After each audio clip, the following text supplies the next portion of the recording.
Salut tout le monde, j'espère que vous allez bien.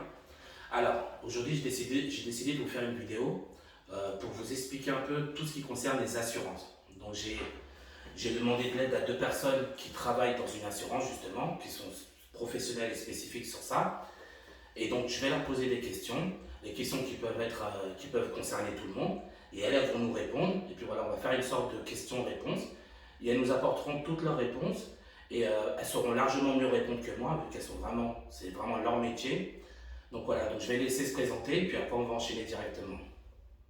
Bonjour à tous, mademoiselle Zini Drissi Rabab, responsable commerciale chez Qui nous assure.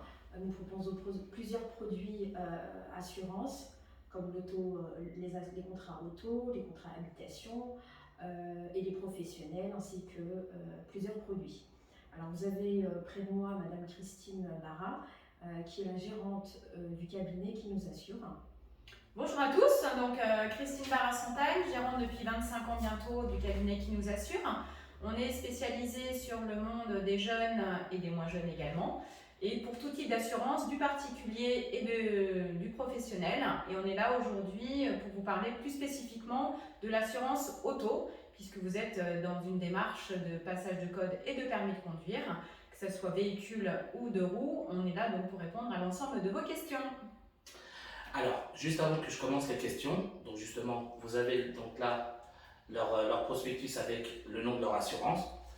À la fin de cette vidéo-là, si vous avez des questions spécifiques ou vous êtes intéressé pour vous assurer, n'hésitez pas à les contacter.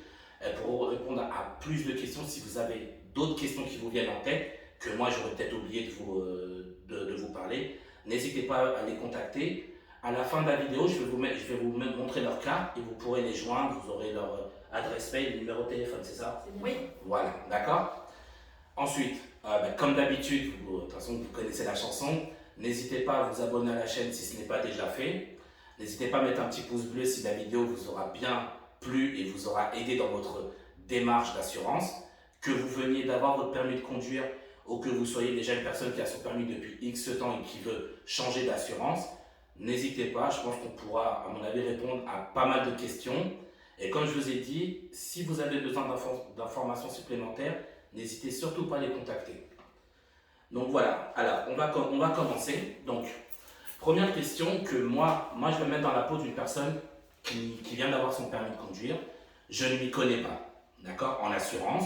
Donc je vais leur poser des questions que je pourrais être amené à me poser naturellement. Donc, première question que je vais vous poser, c'est quelles sont les différences entre les options d'assurance? Je sais qu'il y a des options, ça s'appelle responsabilité civile, tiers plus, etc. Est-ce que vous pourriez me détailler un petit peu, me donner des informations pour me rendre tout ça clair, s'il vous plaît? Oui, bien sûr. Alors déjà, un point important, effectivement, il y a déjà une garantie qui est incontournable, puisque l'assurance auto est une assurance obligatoire, contrairement à toutes les autres. Celle-là, elle est vraiment obligatoire. C'est ce qu'on appelle la garantie responsabilité civile de circulation, qui en fait va vous permettre de vous couvrir si jamais vous créez un accident responsable. Et ça va permettre de dédommager en fait les personnes tierces, donc le véhicule tiers et les éventuels dommages corporels que vous auriez pu occasionner durant cet accident. Donc ça, c'est la garantie de base que l'on préconise généralement pour les véhicules qui sont relativement âgés, plus de 7-8 ans. Après, vous avez, si vous souhaitez acquérir un véhicule entre 3-4 ans et 7-8 ans ou plus, on peut vous proposer donc une formule un peu plus étoffée en termes de garantie, où on va ajouter à la responsabilité civile de circulation une garantie vol, une garantie incendie, une garantie brise-glace et surtout un point très important, la garantie du conducteur. Il faut savoir qu'aujourd'hui, les dommages du véhicule sont généralement couverts, mais que le conducteur du véhicule, lui, ne l'est pas. Donc surtout, soyez toujours très vigilants et ne négligez pas la couverture de votre personne, parce que effectivement, le véhicule c'est bien, les passagers aussi, mais vous en tant que conducteur, c'est important que vous soyez également couvert. Et pour les véhicules neufs, jusqu'à 3-4 ans, on préconise de rajouter bien entendu la garantie dommages tous accidents, que vous allez peut-être plus entendre sur la formule tout risque, C'est ça, oui. qui va englober en fait l'ensemble des garanties que je viens de vous exposer, qui englobe en fait le fait si jamais vous avez un accident avec ou un tiers identifié ou non identifié, c'est-à-dire dans des cas par exemple vous retrouvez votre véhicule endommagé sur un parking ou vous avez malheureusement un accident seul sans tiers identifié contre un arbre ou autre chose, cette garantie va vous permettre non seulement d'indemniser votre véhicule, mais bien sûr les dommages du bien que vous auriez pu endommager. Par exemple, si vous rentrez dans une rambarde de la ville, ça vous permettra aussi de pouvoir payer ces dommages-là. Et donc voilà, donc il faut être bien vigilant qu'en fonction de la typologie, de l'âge de votre voiture et de la voiture, de prendre les bonnes garanties. Et là, on est vraiment là pour vous conseiller et vous aiguiller vers ce choix-là. Si je peux juste me permettre oui. de rebondir sur ce que vous avez dit par rapport à la rambarde, ce qu'il faut savoir, c'est que des fois, on prend là, par exemple une rambarde de la ville, vous rentrez dedans, ça peut très très vite chiffrer. Tout à fait. Voilà, ça peut monter très vite. Et une personne qui n'aurait pas une assurance qui pourrait couvrir ça, ça peut monter à plusieurs milliers d'euros. Hein. Ah oui, tout à fait. Voilà, d'accord. Donc c'est vraiment extrêmement important. C'est des choses que comme on ne sait pas, on a tendance à ne pas trop y prêter attention, mais ça peut très vite chiffrer. Pareil, vous rentrez dans un arrêt de bus ou autre, réparer les dégâts, ça va être de votre poche si vous n'avez pas l'assurance qui couvre ça. D'accord. Donc réfléchissez. Oh, bref, il faut y réfléchir. D'accord. Voilà, c'est vraiment extrêmement important. Est-ce que vous avez d'autres informations à apporter par rapport à ça? Non, de toutes les façons, au niveau des garanties, s'il y a quand même un point important, ça je pense que Rabat pourra aussi vous en parler, c'est la notion de franchise, qui est un point, je dirais, non négligeable. Est-ce que Rabat, vous voulez faire un petit point sur la partie franchise aussi? Oui, alors sur la partie franchise, il faudra voir en fait, l'aspect avec le contrat. C'est à vous, c'est à nous de moduler, c'est comme vous le souhaitez. Donc c'est une franchise que vous avez, c'est une participation. Si lorsque vous avez un sinistre, vous avez des franchises. Celles-ci sont, on va dire, on vous explique lorsque vous souscrivez un contrat, on vous donne, je vous donne un exemple pour une franchise, vous pouvez moduler pour la brise-glace, la garantie brise-glace. On peut moduler avec plusieurs montants. Pareil pour la garantie dommage, pareil pour la garantie vol. Donc c'est à vous de moduler, c'est à vous le conseiller, comme par exemple moi, je peux vous aiguiller selon le type de véhicule que vous avez, on peut voir un peu large. Voilà. Et je compléterai que la franchise, c'est toujours la somme qui restera à votre charge. Donc aujourd'hui, ça veut dire que si vous avez par exemple un dommage sur votre véhicule de 5 000 € et que la garantie qui est mise en jeu et la garantie dommage tous accidents qui comporte une franchise de 450 €, l'assureur prendra en charge 5 000 € moins 450 €. Donc ça c'est très... Donc on était sur la franchise, donc je vous rappelle la franchise somme qui reste à votre charge en cas de sinistre. Donc quand on est en sinistre responsable, donc que ce soit un vol, de l'incendie, du brise-glace, un dommage tous accidents. Donc c'est vraiment la somme que vous serez obligé de payer le jour de l'accident. Donc et effectivement un point important, comme le disait Rabat tout à l'heure, on peut jouer ce qu'on appelle sur les franchises. Vous proposez donc plusieurs solutions et au plus vous allez avoir une franchise haute, donc un montant conséquent, au plus la cotisation d'assurance va baisser, puisque vous allez participer en fait au fait que avec l'assureur, vous êtes conscient qu'en faisant ce geste-là, l'assureur va vous permettre d'avoir une cotisation plus basse. Et à contrario, si vous souhaitez et que vous êtes capable de pouvoir prendre en charge une très haute franchise, une très faible franchise, là la cotisation va forcément augmenter. Donc n'hésitez pas, surtout si le conseiller ne vous le propose pas, de voir un petit peu quelles peuvent être les fluctuations et si c'est pertinent de faire jouer cette franchise ou pas. Donc, super. Voilà, sur ce point-là. Merci beaucoup. Alors, donc deuxième question. Maintenant, vous m'avez expliqué les différentes options. Maintenant, je veux m'inscrire. D'accord? Je veux avoir une assurance. Je viens d'avoir mon permis il y a un mois, par exemple. Quelles sont les démarches à faire que je dise auprès de vous, auprès de l'assurance, parce que je pense que ça doit être les mêmes démarches pour toutes les assurances. Tout à fait. Voilà, donc quelle est la démarche pour pouvoir souscrire à une assurance et quels sont les papiers que vous allez me demander de vous fournir pour pouvoir m'inscrire? D'accord. Alors pour un contrat automobile, les 3 documents qui sont nécessaires pour tarifer. Il faut un relevé d'information. Donc si vous avez un précédent assureur qui va nous indiquer le coefficient bonus-malus, très important, c'est celui-ci qui détermine le prix de la cotisation. Vous avez aussi le permis de conduire. Alors, le permis de conduire est obligatoire pour souscrire un contrat automobile. Et vous avez la carte grise du véhicule, très important aussi. Nous avons besoin de ces éléments, la date de mise en circulation, l'immatriculation du véhicule, le numéro de série qui est très important pour pouvoir souscrire et pouvoir faire un devis tout d'abord. Très important, lorsque vous décidez d'acheter un véhicule, il est très important d'abord de faire un devis avant d'acheter le véhicule, c'est nécessaire, afin de pouvoir voir quelles sont les différentes compagnies qui peuvent vous proposer les meilleurs tarifs. Et donc là, nous sommes là aujourd'hui, nous sommes courtiers en même temps, et nous avons plusieurs produits et plusieurs compagnies avec qui nous travaillons.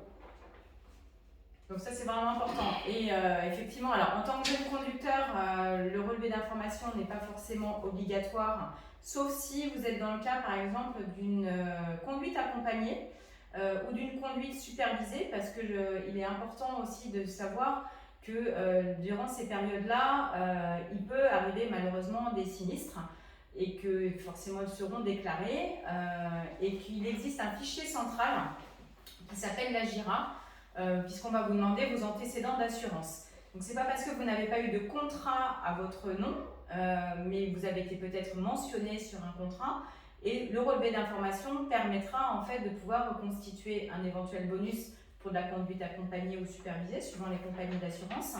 Et puis, si vous avez eu des sinistres malheureusement responsables, on devra impérativement les prendre en compte. Donc ça, ne négligez pas ce point-là, et la fausse déclaration dans le métier d'assurance est quelque chose de dramatique, mais ça, je pense qu'on pourra en discuter un petit peu plus tard dans le déroulé des questions. Alors, donc pour être sûr d'abord que j'ai bien compris, j'ai jamais eu d'assurance. Peu importe que ce soit conduite accompagnée ou supervisée ou une assurance à moi-même. Je n'ai pas besoin de relever d'informations vu que je n'ai jamais été assuré, c'est ça? Si vous avez fait conduite accompagnée, voilà, non, conduite justement, supervisée... on part du principe que je ne l'ai pas fait. Donc pas fait, oui. Rien fait. Voilà. Si vous venez d'avoir votre permis, voilà. Pas de souci. Okay. Sauf... Pas de relevé d'informations. Alors, d'avoir son permis tout de suite et n'avoir jamais conduit d'autres véhicules ou avoir eu un accident avec un véhicule tiers. Voilà, d'accord. Donc là, vous venez d'avoir votre permis par exemple aujourd'hui, d'accord. Vous avez votre permis aujourd'hui, vous voulez assurer. Donc vous voulez acheter votre voiture, vous voulez vous assurer. Dans ce cas-là, vu que vous n'êtes pas passé par la filière conduite supervisée, ni conduite accompagnée, ni n'avoir, comme vous m'avez dit, jamais conduit avant ou avoir de sinistre, merci. Vous n'avez pas besoin de relevé d'informations puisque, entre guillemets, votre conduite est à 0.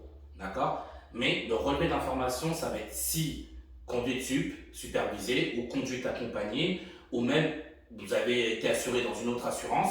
Là, on va vous demander un relevé d'informations, c'est entre guillemets votre passif avant pour voir qu'est-ce qu'il en est et que la nouvelle assurance va reprendre à partir de là, que ce soit le bonus ou le malus. C'est ça, c'est bien ça. Super. Alors, maintenant, je n'ai pas de permis.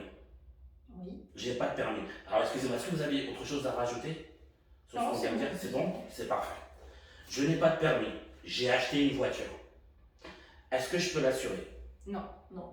Vous êtes dans l'obligation d'assurer, mais pour pouvoir assurer une voiture, il faut un permis de conduire. Donc, alors, comment ça peut se passer dans ce cas? À ce moment-là, effectivement, on a le cas de figure des fois de parents ou dans le cadre d'une succession qui veulent faire plaisir à leur enfant parce qu'ils ont une occasion, je dirais, qui se présente. À ce moment-là, ce qu'il faut faire, c'est sur le conducteur principal du véhicule, donc sélectionner quelqu'un qui sera aujourd'hui mentionné sur le contrat d'assurance, prévenir quand même l'assureur que effectivement c'est juste temporaire pour que le jour où vous ayez votre permis de conduire, vous puissiez vous mettre vous en tant que premier conducteur sur le véhicule. Donc c'est très important de le déclarer à l'assureur parce que vous avez des compagnies d'assurance qui aujourd'hui n'acceptent pas le profil des jeunes conducteurs ou de la typologie du véhicule. Parce qu'aujourd'hui, en tant que jeune conducteur, il y a des limitations sur les typologies de véhicules qui vont pouvoir être assurées. Donc, il faut bien faire attention à ce qu'on disait tout à l'heure sur la démarche je fais la démarche assurance avant d'acheter la voiture. C'est aussi valable dans ce cadre-là, parce que même si c'est une superbe occasion, ça peut être le cas, si on ne peut pas l'assurer ou si le jeune détenant du permis de conduire ne peut pas la conduire, je dirais c'est faire chou blanc et c'est quand même un peu dommage. Effectivement. Alors, vous avez dit que par rapport à la typologie de la voiture, vous pouviez être amené à ne pas assurer, c'est ça? Tout à fait. Alors, quand je dis vous, c'est les assurances. Les assureurs en voilà. règle générale. D'accord. Alors, attendez, je regarde, c'est pas une question après. Alors, c'est-à-dire que si par exemple, je viens d'avoir mon permis de conduire et que, grande chance que j'ai beaucoup d'argent et je m'achète la toute dernière Mercedes, d'accord? J'ai jamais, on est d'accord, toujours la même personne. Ouais. J'ai jamais été assuré, j'ai juste fait mes heures de conduite à l'auto-école, permis validé, je m'achète une belle voiture, je me fais plaisir. Est-ce que vous m'acceptez? Alors, sur une superbe Mercedes, je vais autant vous dire que non. Donc aujourd'hui, sur les jeunes conducteurs, on est vraiment sur des petits véhicules à faible motorisation. Parce qu'en fait, on regarde des statistiques sinistres, les 3 premières années sont des années à très forte sinistralité. Donc on a en fait un assureur aujourd'hui pour pouvoir assurer un risque, il doit avoir suffisamment de cotisations pour pouvoir payer les sinistres. Donc généralement, quand on a un sinistre sur du jeune conducteur, on est avec beaucoup de corporels, ce qui coûte très cher parce qu'aujourd'hui, effectivement, quand on a un jeune ou des tierces personnes qui sont blessées, c'est des sommes astronomiques que l'assureur va devoir payer des fois sur plusieurs années, voire plusieurs décennies pour vous. Donc aujourd'hui, ce qu'on disait tout à l'heure, même si on veut se faire plaisir, pas les premières années de conduite et d'assurance pour être vraiment, je dirais, dans la légalité et éviter de pouvoir être accepté, quoi. C'est ça. De ne pas se retrouver avec une voiture C'est bien ça. sur les bras et ne pas avoir d'assurance. Et puis les assureurs font ça aussi pour de la prévention. C'est surtout ça. Et est-ce que c'est simplement par rapport, vous m'avez dit que vous vous basez par rapport aux statistiques? Tout à fait. Est-ce que c'est la seule référence ou vous vous référez à d'autres choses pour dire oui ou non? Non. En fait, il faut savoir qu'en assurance, mais on ne va pas rentrer dans ce détail-là parce que on va essayer de survoler, voilà. Les véhicules sont classifiés en groupes et en classes. Okay. Donc chaque véhicule. Et en fait, dans un accident, il va y avoir effectivement la valeur de la voiture, la valeur de réparation de la carrosserie et des pièces. Et au plus, on est sur des véhicules de luxe, forcément tout coûte cher et qu'on a une motorisation qui est assez conséquente. Donc on a vite fait d'arriver, dans des vitesses assez conséquentes. Et en tant que jeune conducteur, même si on est un très bon conducteur, on n'a pas les réflexes aussi aguerris que quelqu'un qui a 10, 15, 20 ans de permis de conduire et qui conduit. Parce qu'aujourd'hui, il y a aussi un point important. Quelqu'un qui aujourd'hui n'a jamais été assuré mais qui a un permis de conduire depuis 20 ans et qui n'a pas conduit va être considéré aussi lors de sa première assurance comme un jeune conducteur, même si entre guillemets il n'est pas si jeune que ça. D'un point de vue assurantiel, la durée des 3 ans voire 2 ans s'applique également. Donc une chose à bien retenir, jeune conducteur ne fait pas référence à l'âge, mais fait référence à l'ancienneté dans la conduite. Comme l'exemple qu'on a eu, vous pouvez avoir votre permis depuis 20 ans, n'avoir jamais touché un volant, et donc n'avoir jamais surtout été assuré. C'est ça. Et donc là, vous serez considéré comme une personne qui vient d'avoir son permis de conduire il n'y a même pas une semaine. D'accord? Si je résume bien. C'est bien ça. Tout à fait. Super. Du coup, le conseil qu'on peut vous donner, ce serait qu'avant, entre guillemets, de vouloir acheter une bonne voiture, entre guillemets, parce qu'on ne sait pas laquelle peut être acceptée ou pas, ce que je vous invite à faire, n'hésitez pas à téléphoner justement l'assurance, c'est ça, et à demander votre avis, est-ce que ça peut être accepté ou pas. Tout à fait. Voilà. D'accord, Par contre, pour ça, ce que disait Rabat tout à l'heure, super important d'avoir le modèle commercial précis. Effectivement, on disait la carte grise tout à l'heure est un élément dont on a indispensablement besoin. Par contre, sur une carte grise, on n'aura jamais le modèle commercial précis. On a un numéro de série, on a un numéro de typing qui nous permet d'identifier, par exemple, je dis n'importe quoi, une 3008, mais dans les 3008, on va avoir plusieurs modèles commerciaux qui ont un impact sur la classification dont je parlais tout à l'heure, donc qui peuvent avoir une influence sur le tarif et sur l'acceptation. Donc il nous faut la carte grise, mais le modèle commercial. Donc si on se renseigne, que ce soit auprès d'un concessionnaire, auprès d'Ami ou de la centrale par exemple sur internet ou tout autre support pour acheter un véhicule, demandez toujours le modèle commercial précis. Ça va nous faciliter la vie et surtout ça va nous permettre de vous donner la bonne information. Parce que l'à peu près dans notre métier, ça n'existe pas. Exactement. Parce que d'un modèle à un autre, ça peut être refusé. Tout à fait. C'est ça. Voire même changer de tarification. Ah bah oui, donc n'hésitez pas. Carte grise ou ce qu'on appelle communément certificat d'immatriculation, d'accord, et le modèle commercial. Alors, est-ce que vous aurez un exemple de modèle commercial pour que ça puisse parler à tout le monde? Par exemple, si vous prenez une 3008, une 2 litres version titanium, ok, d'accord. Ça, c'est le modèle commercial précis. Si vous me dites juste 3008, 6 chevaux, je peux avoir 15 3008, 6 chevaux. D'accord. Donc, il faut vraiment dans la même année. tout donner. Tout donner. Voilà. Maximum. Voilà, le maximum d'infos, tout ce que vous avez sur le véhicule, donnez tout pour être sûr d'avoir la bonne, déjà savoir si vous pouvez l'assurer. Et deuxièmement, combien ça va vous coûter pour ce modèle précisément et pas un autre. Pour éviter les surprises au moment de la souscription à l'assurance. C'est bien ça. Alors, ensuite, à quel moment je peux être radié de mon assurance?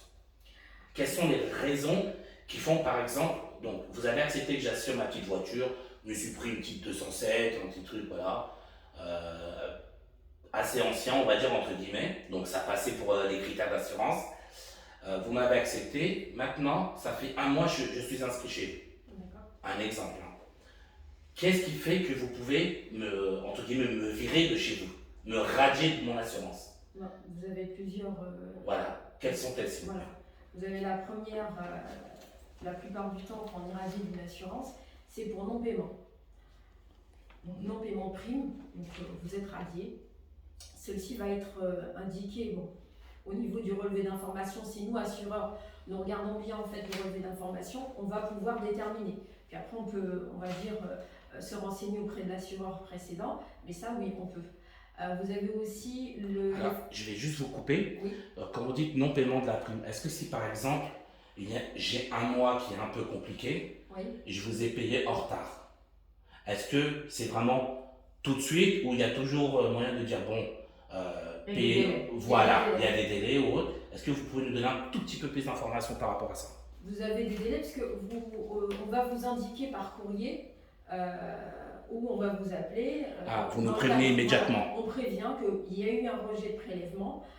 Donc on essaie de voir avec la personne si le mois d'après on fait le prélèvement des deux cotisations, de la cotisation. Donc ça voudrait dire que vous avez deux cotisations que vous allez payer le mois d'après. Donc il y a toujours des facilités de paiement et de pouvoir s'arranger avec le client. Super. Très bien. Donc ça, c'est la première, c'est le non-paiement des primes d'assurance. Si jamais on n'arrive pas pour X raisons à trouver une solution, donc il faut savoir que vous allez recevoir un courrier officiel une première fois. Et après, s'il n'y a rien, ce qu'on appelle une lettre recommandée avec accusé de réception qui est envoyée au titulaire du contrat d'assurance, ou si dans les 30 jours il n'a pas réglé, il y aura une suspension de garantie et 15 jours après, une radiation. Très bien. Donc aujourd'hui, avec les moyens technologiques, entre le téléphone, les SMS, les courriers, on sait forcément où on en est. Voilà. Et si jamais vous avez un souci, surtout prévenez votre assureur pour qu'on voit ensemble quelles dispositions on peut mettre en place. Le tout, c'est de vous prévenir le plus tôt possible. Voilà, sinon on facilite, quand on mensualise, on facilite le paiement. Vous pouvez payer la cotisation annuelle ou semestrielle, ou voilà. Nous on facilite les assureurs, facilitons les modalités de paiement, donc on peut passer en mensuel.